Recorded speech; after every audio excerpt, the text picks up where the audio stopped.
I have a interesting project and it contains head. Yes.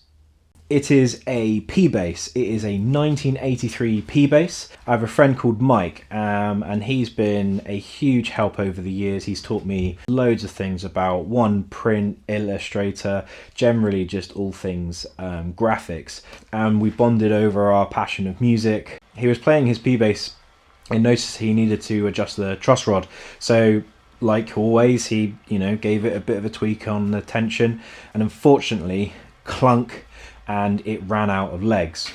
What's happened is, sadly, this is where it's at the moment. The truss rod has snapped about here.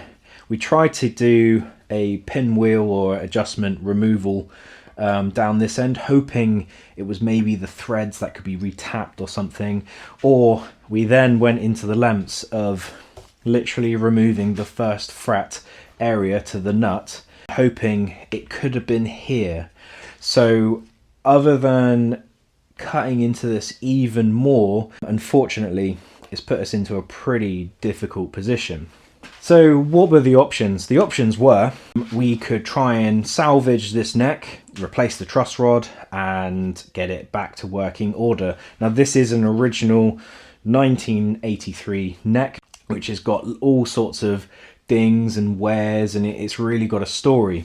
Another option which we did consider was making a like for like replacement, however, where I would replicate all the dings, all the relicking, and make it look like the real thing, and potentially put in the pencils as if it was the real thing, and that sets a divide between two. Now this is not a sale, this is not a money making exercise, this is purely trying to get Mike's bass back up and running to how he remembers it.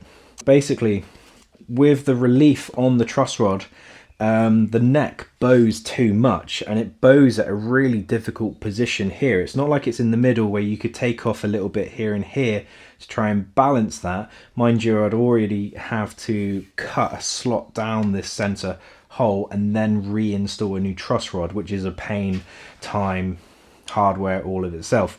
Back to replacement time, we have some lovely fret gunge all up and down the fretboard. You can really see where those strings were hitting the fretboard and how much those frets have been worn, to the point where the wood has shrunk and you can feel the front dots actually being quite proud. And I did a quick search online and I couldn't find anything like this. So I thought, So I called up Mike and I said, what about we make a replacement neck, but we use some of the parts? And obviously we can't use the woods, but potentially we could use the front dots and the side dots because they all came out pretty well. Again, are we just ultimately destroying a neck? And I think that's possibly the way it happens. Maybe we shouldn't salvage anything. So I left it up to Mike, and he's decided that he wants, regardless, the bass to have a neck, to play exactly how he remembers. Now how we do that is down to me, because he said I want it as an exhibition piece. So I've got free reign on doing anything I want. So my opinion is we do the vintage size fret wire, but we go Jescar stainless. We use the traditional materials of maple and a rosewood fretboard because it complements the instrument, but we're going to use Indian rosewood, and I'm going to order some flame maple.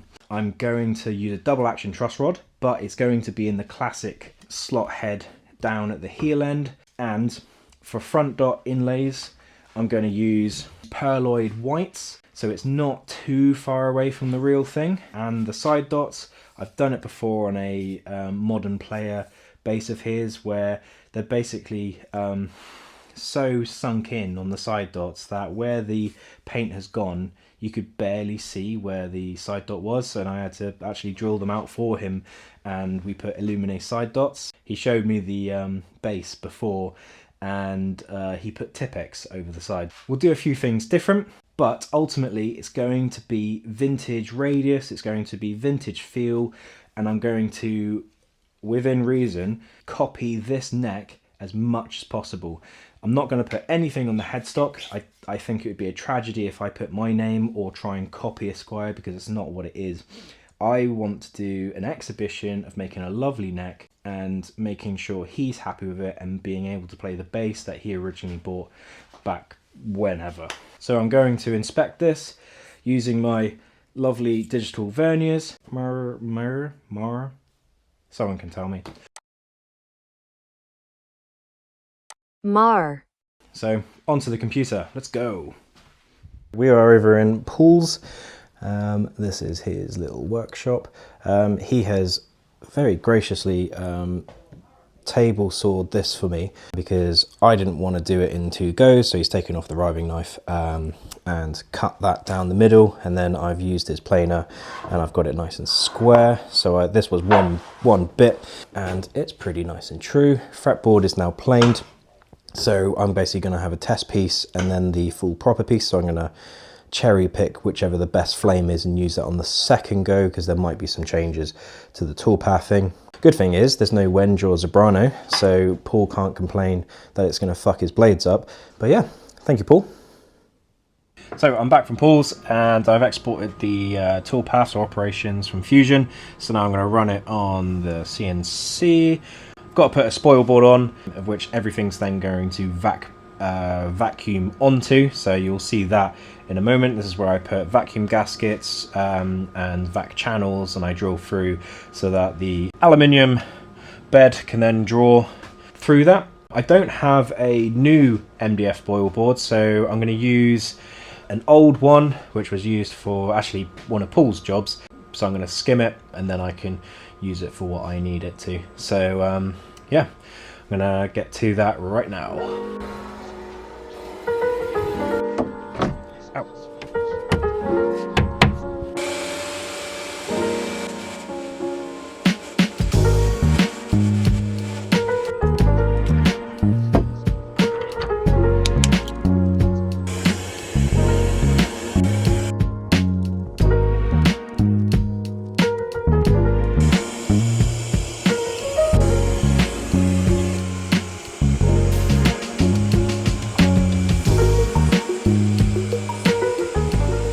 So this is all cut out, so this is like a stage 1 for the neck, stage 2 for the neck, where it will sit actually against where the mating surfaces is for the fretboard. Then it will be the fretboard stage 1 itself, and then the fretboard stage 2 itself. So what I do, how I marry up the fretboard and neck together, some people like to put like a veneer pin in where the fret slot goes.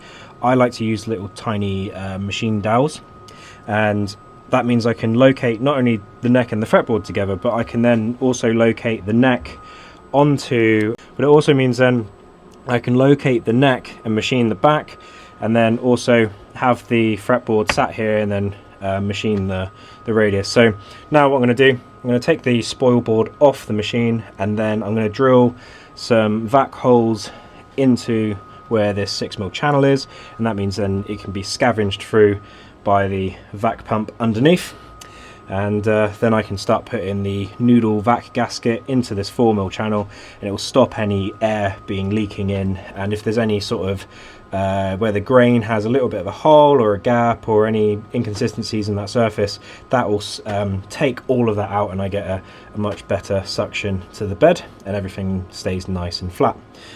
Right, onto that.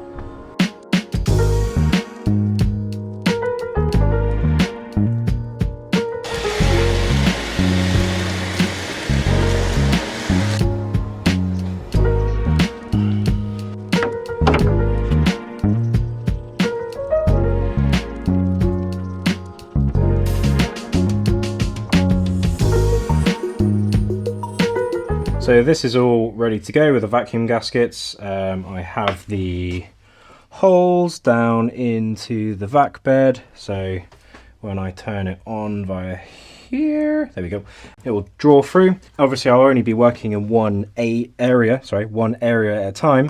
So when, let's say I haven't got the fretboard on and I'm machining the neck, what I'll do, so I use these little tapered bungs, They go in there and it stops any air leakage, so that's good. Onto the actual base. So that I don't piss away any money and have to end up buying more stock, I've been laser cutting some templates. This is a direct export of the 3D model, and this is just some 3mm Medite. And basically I can then check to make sure that this fits correctly. Now I was pretty close here, but I've noticed over my time of working with fenders is that they probably all do come off the pin router or CNC or whatever it is the same. The difference is when it starts to get sanded and where humans become part of the process, and this all starts to change. So originally I started with this, which basically I was 95% there. And then what I've done is, as I've got closer, you can see this is what I'm hoping to do out of the wood. So here will be the area for the pinwheel. And I'm using, of course, the Granger guitar parts one because it's all nice, it fits into it, and it will complement this build very nicely. And I 3D printed it, and it drops in quite nice. It's not too loose, which is good. And you can see lines up with that radius. So this is only, obviously when I'm designing the body and the neck, then they will match. But when you're retrospectively designing anything, either the neck or the body, I always like to 3D print something just to be like triple sure that when I go to drop it in, I haven't wasted some money. But onto the neck itself. This is the old one, obviously. And we've got some very lovely bit of Indian rosewood from eBay. And then same again, some maple, and this just obviously come back from, look at that. So in the light, when you catch it in the light, there's no oil, that's freshly planed. It's very flamey. So this is meant to be 5A apparently.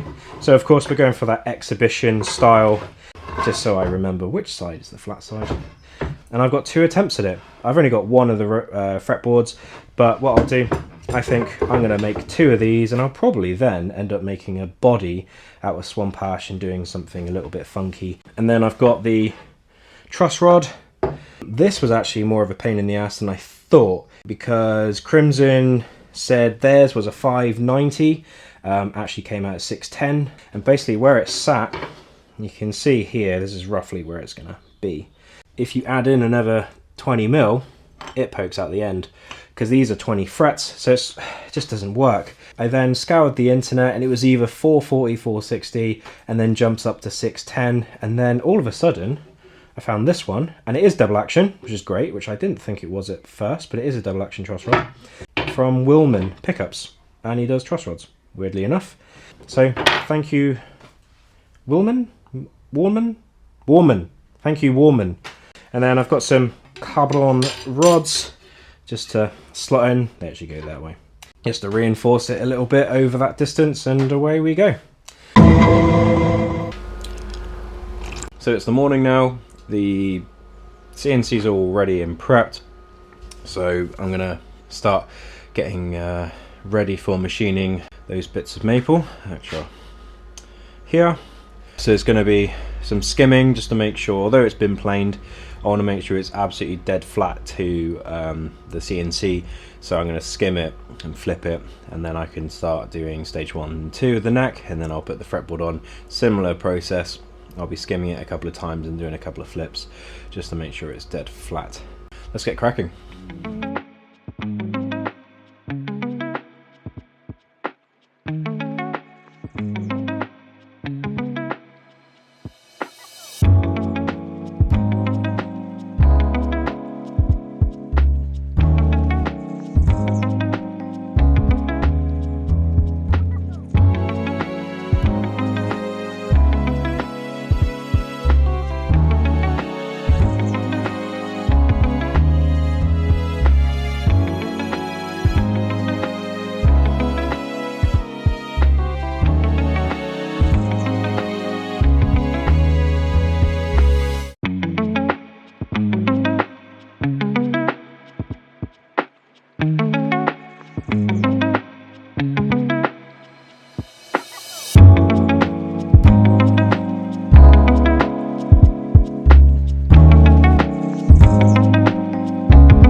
So stage 1 is complete. So I'm just going to do a test fit of the rods and the truss rod, because if I flip it over and then machine up the back, it's basically going to reduce the draw if I needed to retro cut anything. So what I want to do is just kind of place these in. There's a bit of a pinch there. So all I'm going to do is just file the end, and because I'm using, you can't cut 90-degree corners, what I'm doing, I'm just taking the edge off, just so then they fit a bit snugger. Because remember, once I've done this, I can't really go back. So that now drops in really, really well. So I'm going to test that one. So again, same problem. What I'm going to do, just file a little bit more. Yeah, you feel that it goes straight in. So then truss rod, straight in, no problem at all.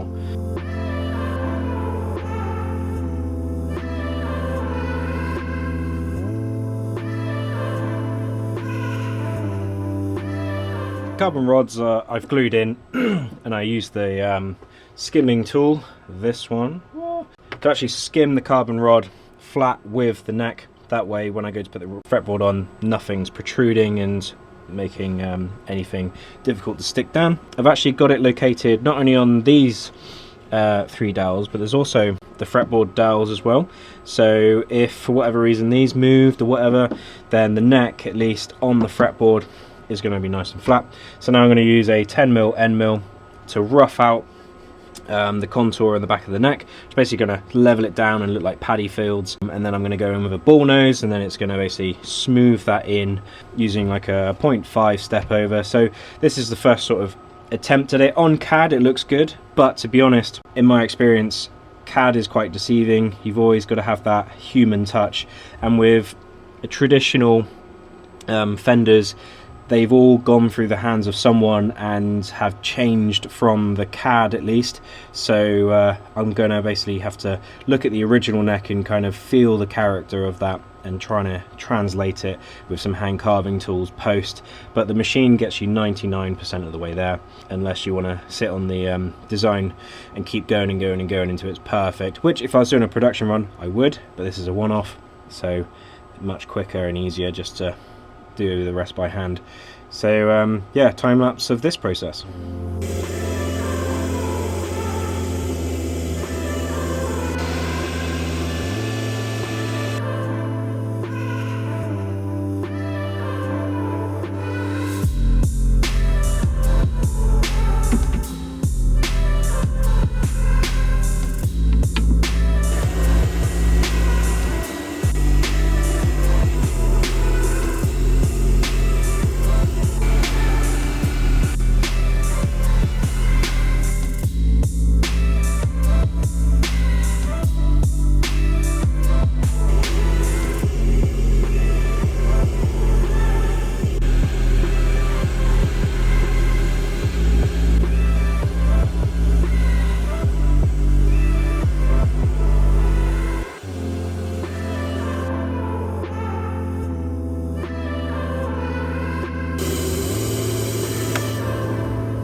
So this is done. If you're wondering about the tape, it's just so that when this is go loose, it's actually the fretboard main model target, whatever you call it, that's held in position via the vac pump with direct sort of vacuuming. So this stock sort of loosey-goosey, and to obviously stop it getting picked up by the cutter as it lifts or anything, I'll just tape that on the ends, and it's just enough. So I can go over into the scrap pile. So now I'm just going to put the inlays in, marry it up with the fretboard. Look how nice and clean. Yeah, nice straight bit of grain. Actually, this was just an eBay purchase. So as I've got enough material for a second one, I think I'm going to do another one.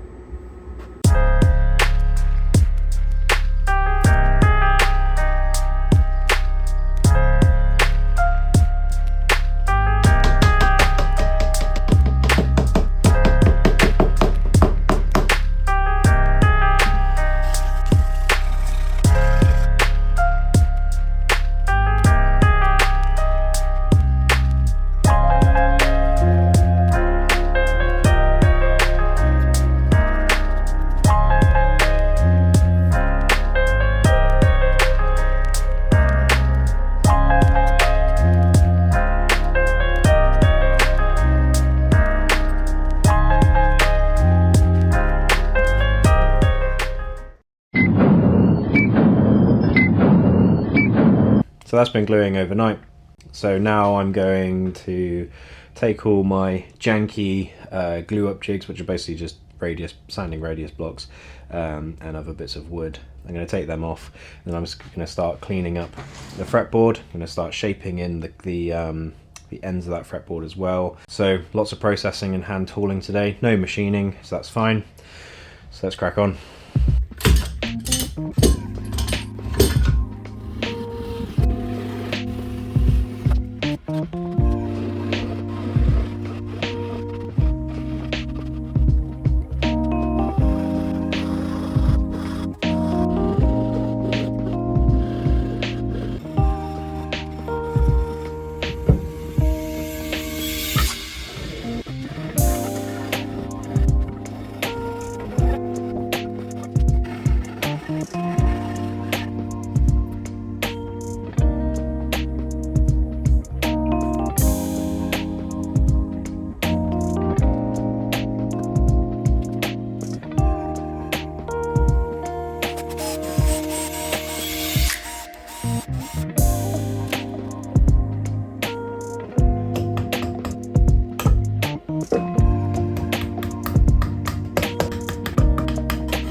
What I'm doing is, obviously I've taken, like, you know, you can see the highlights of that line, and I'm trying to translate it into this, and it's a lot softer, and I think that's what Mike really wants, is this soft blend.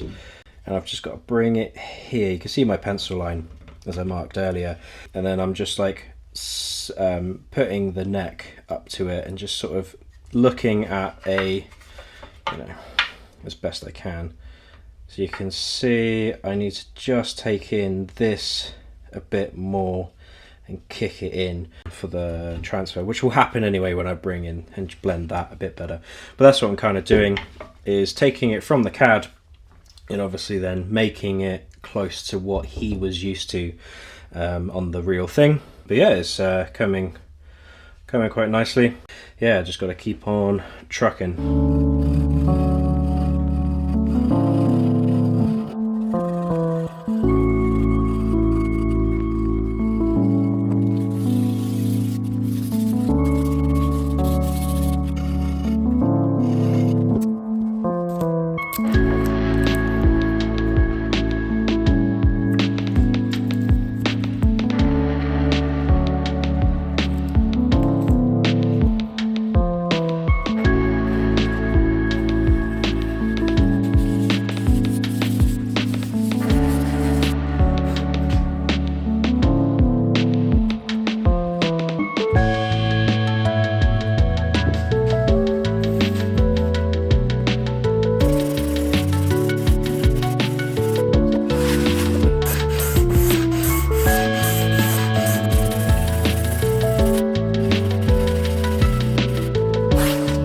So I've just sanded this with 120 and 220 just to get out any scratches from the previous grit sandpaper. It's all looking really nice, really lovely. Obviously keeping that all clean, no logos on that one. Next is Mike, the owner of this base, is going to come over. He's going to check it out, going to make sure he's happy with it, happy with the fret wire that we've chosen, because obviously it's one thing looking at online for measurements, but it's another thing seeing it and feeling it.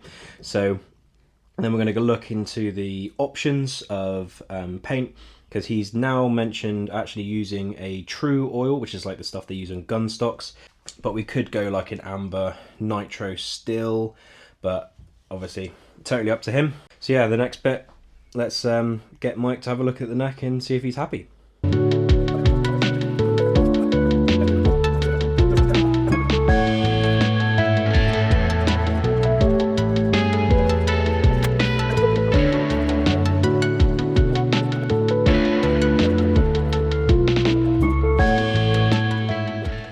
So Mike came over, we chatted through the neck, and he brought over his current sort of workhorse of his bases, which is an American Pro, I believe. And so that's the one he's kind of used to, but obviously he hasn't had his retro, he hasn't had the vintage neck for a while, and he said that felt like an old friend. So that's what we kind of want to achieve, and it's definitely like a much shallower feel, but when you actually measure it, we're talking 0.5 mil, maximum 1 mil. So what I've drawn, I did give myself a lot of room in the toolpath to sand into, because you can always remove it, you can't add it back. Some of the things that I noticed was the angle of this, and obviously where the transfer kind of, it's a lot softer, and obviously with those necks, they're probably being sanded very quickly in a production line, and with probably not much care in the world. And I've got to try and replicate that somehow. But this is really close, if not the same as the American Pro, which apparently is the combination of all of what Fender have learned, and it's like the balance between the right and wrong and the most accepting feel, so to speak. I'm going to basically sand down the fretboard even more, and it's difficult because until we roll those fretboard edges, because actually the taper is right down to where the join is, so the widest point is on the maple, not the fretboard. The fretboard immediately starts to bank over, and I've got to take that into consideration, and I've got a variety of bevel fret files to do that. So obviously as soon as I do that, it will change the feel again, because at the moment on this we've got some really hard shoulders because it's just a nice sharp edge.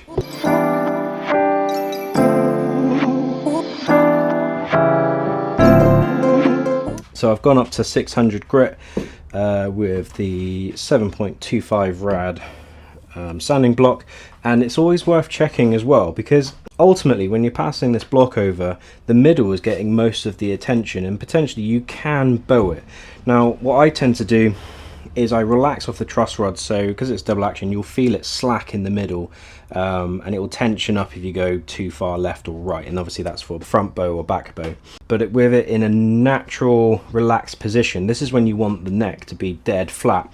And just like when you go to check your fret level and everything, I'm just using this and just go up and down and make sure there's no light that pokes out. And obviously if you go at a twist, that's going to cause like an inaccurate sort of representation, so you just want to make sure that you're dead straight.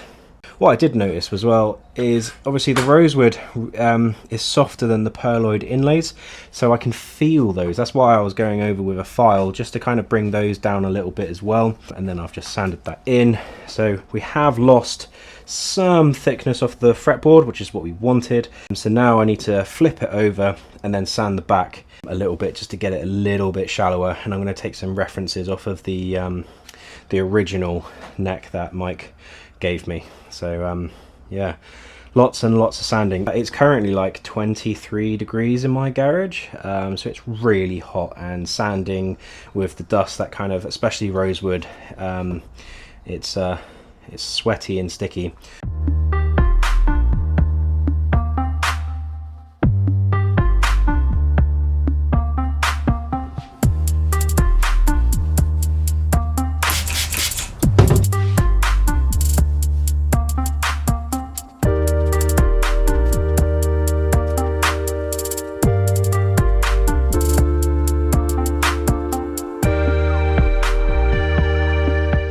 What I've just done is I've just used a misting bottle filled with just water, and that has lifted the grain and kind of gives a bit of an idea of what we're going to get. Now this is only water, not penetrating oil. The flamey nature of it is starting to come through, but what it is, I've gone to 220, and as the water dries, the grain lifts and sort of fluffs out a little bit, so I can then sand it back down, because we want it to happen now and not when I go to oil it, because then it becomes a bit of a nightmare, and the oil can react and get dirty, and then it's just not as a clean process. So that's what I've just done there. It's not to show off the grain, it's to lift the grain.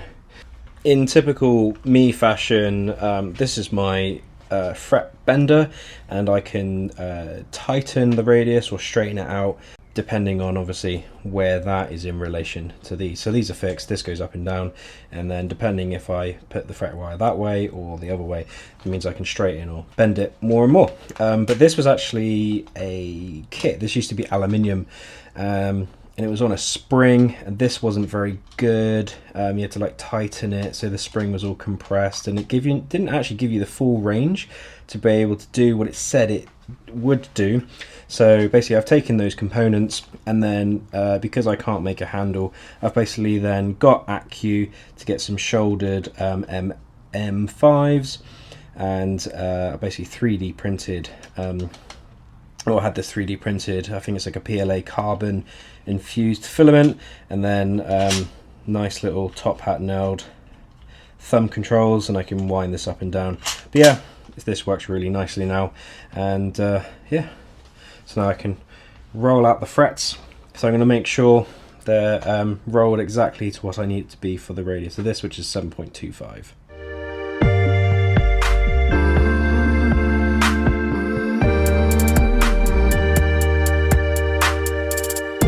So frets are now cut. They look really small, but I'm used to the FW57-110.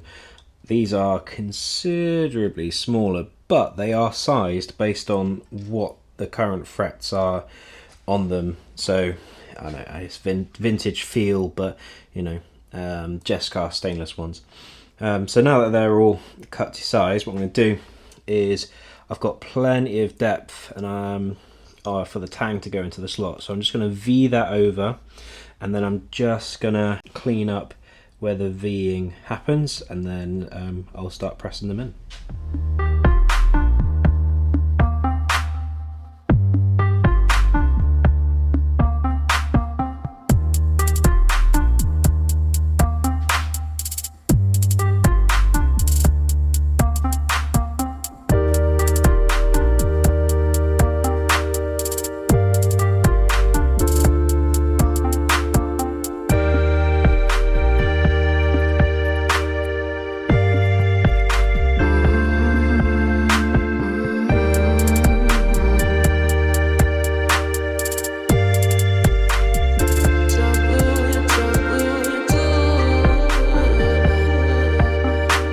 So I've just nipped the ends of those crowns, because obviously I've nipped the tang, and then any overhang I've just used the same nippers and just brought them in, and then you've just seen me eye it in just roughly to the edge of that fretboard. I don't know if you can see it, maybe on camera you can see the little lines of my passes when I was doing the profile cut. So that's where the grain has been lifted. It's good because it's obviously gone back a bit fluffy, and it's lifted up that grain ever so, which is what I've wanted, because then I'm going to sand it even smoother. But for now, before I dial it all in, so to speak, I'm now just going to use my bevel fret tool thing, which uses the Axminster files, and I've got rough, medium, smooth, and I can kind of change between that. But I'm going to swap this out to the medium, which is that one, and then I'll dial it in with this. But I'm just going to see how far I can go, because on the original it's really rolled over, and the fretboard in itself is also beveled, so I'm going to basically use that to roll it as well.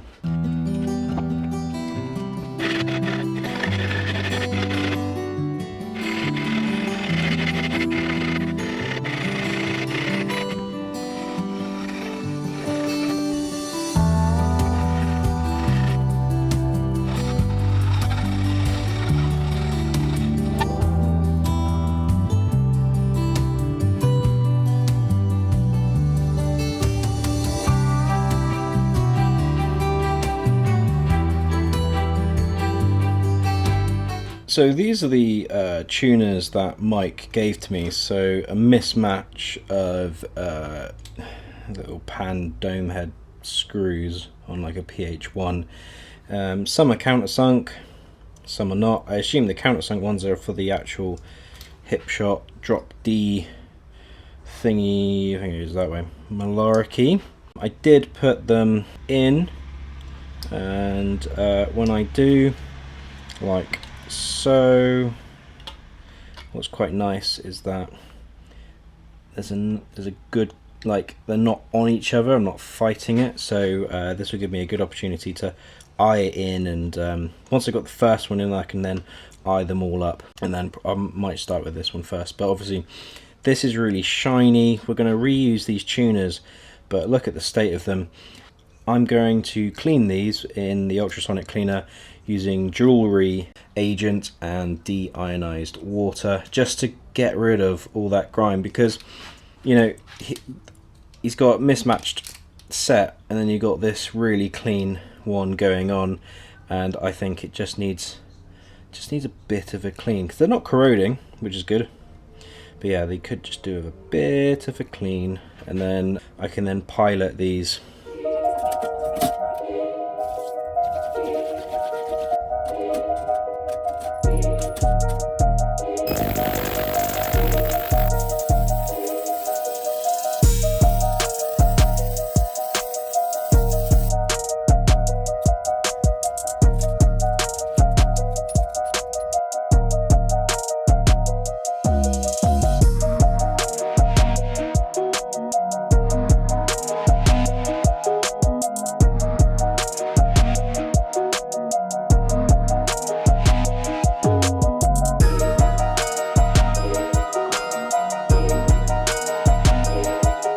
Now, something that's really distinctive about this fretboard or neck, however you want to, about this neck, is the really rolled over fretboard.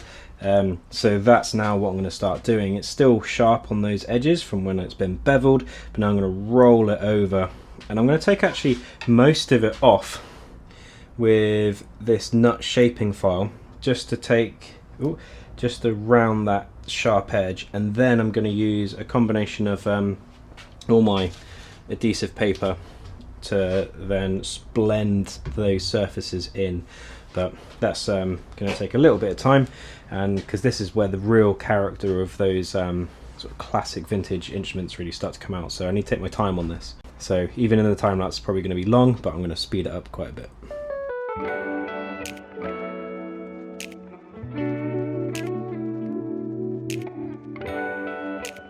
Fretboard is all clean, frets are all level, dressed, and now with everything sanded to 320 so I don't burnish the wood or anything, I am now ready to oil it. I'm going to use the Crimson Penetrating Guitar Finish Oil.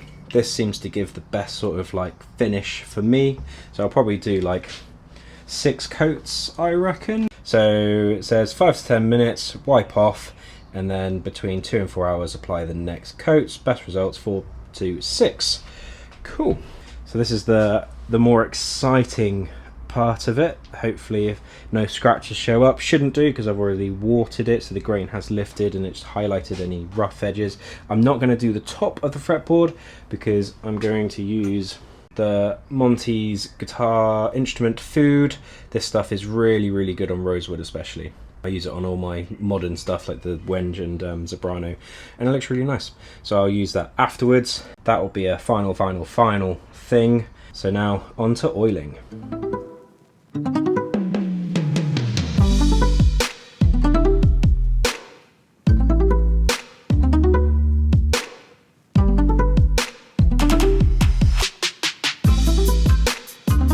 So as you can see, it's all very flamey, and the Rosewood has been used the instrument food.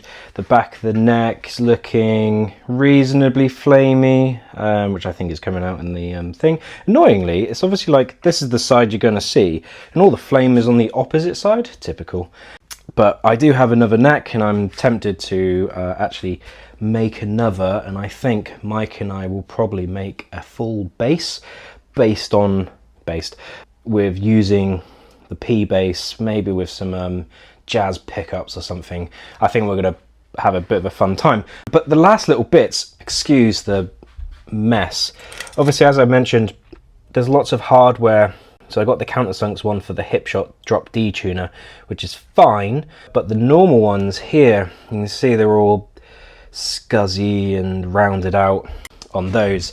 So I found a set online and a new nut. This arrived and it's plastic. not quite what I had ordered. I won't say who it was from, so, you know, might have just been me. But these were meant to be replacement machine head screws for bass. They're tiny. They are smaller than the pilot hole I drilled. So then I was like, okay, right, we're just gonna have to go down the route of a actual blank. So although this is for a Strat, it will fit in nicely. It's the right width, it's a flat bottom, which now knowing all the options for nuts, I think I'm going to radius the bottom on the next one. I just wasn't aware. I normally do flat bottoms anyway. But the screws arrived and they were like, oh, they're huge. But I put them in and they actually look pretty good.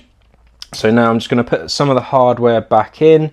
I'm then going to put in, well, I'm going to 3D print a guide for this so that I can drop it in and then cut the slots. So Mike has chosen these strings, and in typical fashion I don't have any of those nut files for those, but Rich at Sound Unlimited does, so I'll be calling upon him. Oh, and I've put on the little pinwheel adjuster. You can see, all very nice, and similar to that of the original, I've actually put the date of when this has all been made. I've put my signature very lightly in the back, and then there's a little message on the heel.